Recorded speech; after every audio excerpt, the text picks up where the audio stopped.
परमाणु ठिकानों पर हमला किया गया है। फोर्डो पर बम का पूरा पेलोड गिरा दिया गया है। रात करीब 2:30 बजे ईरान पर यह भीषण हमला हुआ। अमेरिका के महान योद्धाओं को बधाई भी ट्रंप ने दी है। इजराइल अब पहले से ज्यादा सुरक्षित है, ट्रंप की तरफ से कहा गया है। थोड़ी देर में अमेरिका को संबोधित करेंगे डोनाल्ड ट्रंप। बड़ी खबर आपको हम दे रहे हैं, ईरान इजराइल युद्ध में अमेरिका की पूरी एंट्री हो चुकी है। कल जिसका संकेत हम पूरे दिन आपको दे रहे थे, ठीक वही स्थिति देखने को मिली। रात को अमेरिका की तरफ से बड़ा हमला किया गया है, बड़ा अटैक किया गया है, लेकिन इजराइल अब पहले से अधिक सुरक्षित ट्रंप की तरफ से कहा गया है। आपको जानकारी दे दें कि ईरान इजराइल युद्ध में सबसे अहम भूमिका अमेरिका की नजर आ रही थी कि अमेरिका क्या करता है और कब तक एक्शन लेता है और अमेरिका का अगला कदम क्या होगा। लेकिन अब 3 परमाणु ठिकानों पर हमला सफल रहा है, ट्रंप की तरफ से कहा गया है। हमले की तस्वीरें भी हम आपको दिखा रहे हैं कि आप देख सकते हैं कि जब परमाणु ठिकानों पर हमला होता है तो कितना बड़ा ब्लास्ट होता है, क्योंकि वहां पर बहुत भारी संख्या में गोला बारूद रहता है और परमाणु पर हमला करना यानी कि एक बड़ी कड़ी को एक देश की तोड़ देना है। इसका मतलब ये साफ हो गया, जो बार बार अंदेशा जताया जा रहा था कि परमाणु ईरान पर अमेरिका का ये अटैक की सीधे तस्वीरें आप देख रहे हैं। एक और बड़ी खबर इस बीच आ रही है, अमेरिका के हमले के बाद ईरान का रिएक्शन भी सामने आया है। ईरान ने कहा है दुश्मन ने हम पर बड़ा हमला किया है।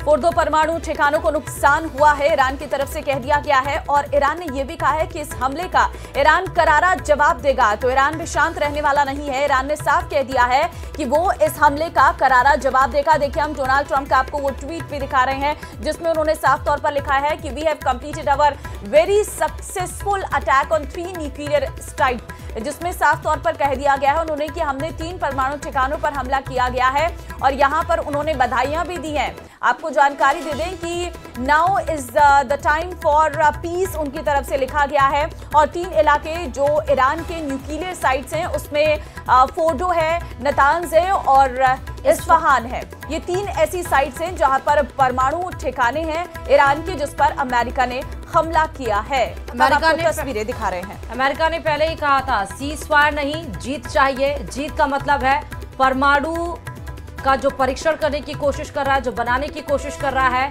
उसको रोक देना।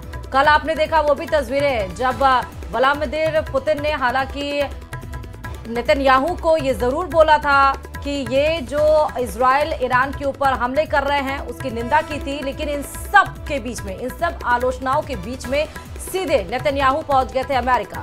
पहले उपराष्ट्रपति जेडी वेंस से मुलाकात की, जहां पर आईडीएफ के अधिकारी भी मौजूद थे, तमाम डेलीगेट्स से मुलाकात की, उसके बाद ट्रंप से मुलाकात की, तमाम दोनों ने अपनी दोनों तस्वीरें भी देखी और उसके बाद से जहां प्रॉक्सी का रोल अदा कर रहा अमेरिका के ऊपर सबकी ये नजर बनी हुई थी कि अमेरिका बातचीत का दौर तो जारी रख रहा है, लेकिन अल्टीमेटम को किस तरह से हमला करता है तो पाकिस्तान भी इस जंग में कूद जाएगा। लेकिन मैं आपको बता दूं कि पाकिस्तान के पास न्यूक्लियर पावर जरूर है, लेकिन उनके पास इंटरकॉन्टिनेंटल बैलिस्टिक मिसाइल्स नहीं है, यानी वो डायरेक्टली अमेरिका पे हमला नहीं कर सकता है। क्या ईरान के पास इंटरकॉन्टिनेंटल बैलिस्टिक मिसाइल है? ICBM वो मिसाइल होता है जिसकी रेंज 5500 किलोमीटर से ज्यादा है। मैं ये कहता हूं कि यहां इस रीजन में रशिया के पास है, चाइना के पास है और भारत के पास भी इंटरकॉन्टिनेंटल बैलिस्टिक मिसाइल है जो अग्नि 5 है। यानी भारत के पास आप समझ सकते हैं कि बहुत जबरदस्त शक्ति है, लेकिन पाकिस्तान के पास न्यूक्लियर पावर बहुत है, यानी न्यूक्लियर बॉम्ब्स हैं, लेकिन उस वॉरहेड को कैरी करने के लिए इंटरकॉन्टिनेंटल बैलिस्टिक मिसाइल की जरूरत पड़ती है। हालांकि 2700 किलोमीटर तक के रेंज का जो मिसाइल है वो पाकिस्तान के पास है। क्या अगर ये हम मान के चलें कि जो ईरान की तरफ से, ईरान के टॉप मिलिट्री कमांडर की तरफ से, जी जी तो देखिए इजराइल से तेल अवीव से ये सीधे आप लाइव तस्वीरें देख रहे हैं। देखिए पाकिस्तान के पास है ही नहीं, पाकिस्तान के पास है ही नहीं।